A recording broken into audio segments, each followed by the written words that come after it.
Super simple email.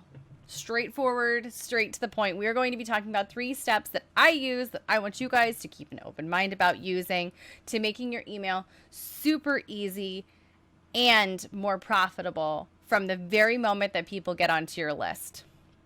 So, my whole philosophy around my business is my goal is page views are awesome. Cool beans. I love ad revenue, don't get me wrong. But my goal is to get people onto my email list because look across the board at statistics and you'll see that email is more profitable than just page views to your blog. Like think about, how many different times you can have a post on your site where you're like talking about a course that you've created. But a lot of your traffic isn't going to go and buy something from you because they don't know who you are yet.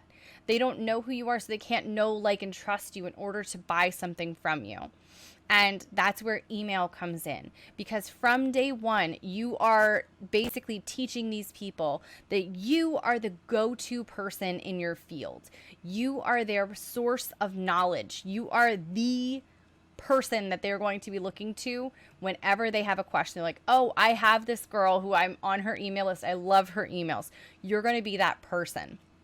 So I believe that email can be easy, it can be profitable, and it can make your list super valuable when you formulate it in a way where everything has a purpose. Every email has a purpose. You're not necessarily just there spouting off information. You have to give them help. You have to give them a call to action of some kind. And we'll talk about that in just a second. So that's what I believe about email. So you all know that email is important. I know that you guys have heard it like a million times. You've probably been beaten over the head with it. I'm not going to beat you over the head with it. But it can be tough to write all of the emails all the time. Especially if you segment it out and you're like, well, wait a second. So someone just signed up for my list yesterday. I can't just drop them straight into my normal weekly newsletter. They're not there yet. We might be talking about something that they're not aware of yet. They don't understand it yet. And it can be really difficult if you're trying to say, well, I'll write an email to beginners. And this is what I actually did, guys. And I don't recommend it, but I'm going to tell you all the mistakes that I made.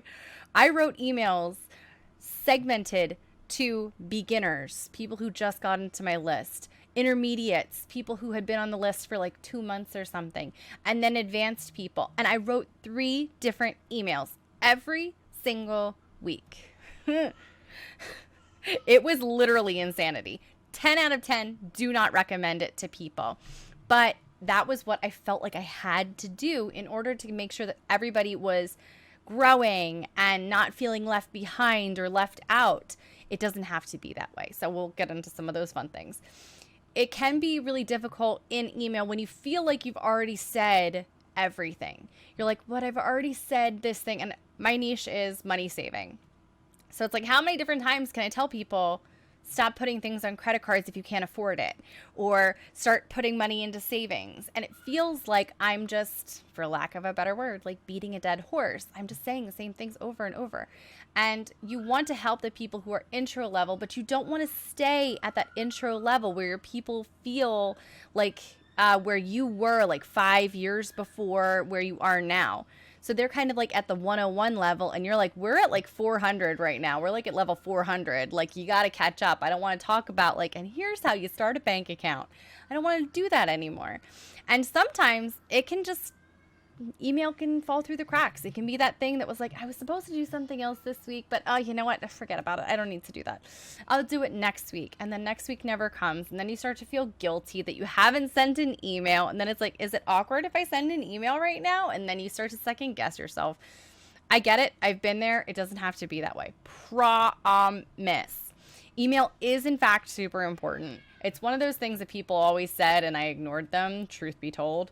And it just really is something that I want to encourage for you guys. If you only have, an hour each day of the week, spend one of those days writing an email and growing your list and connecting with the people who are on your list.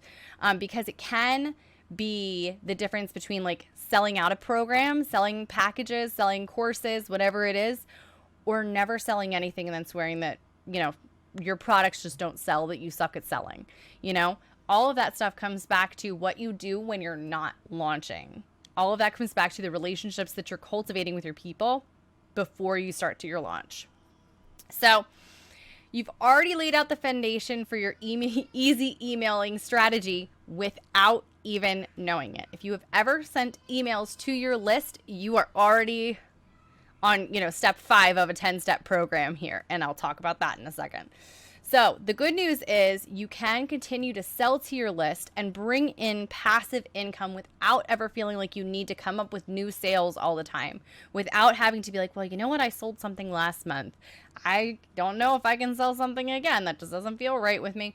The good news is, as people are on your list, they will continue to see things passively without you ever having to forcibly sell things constantly or feel like you have to.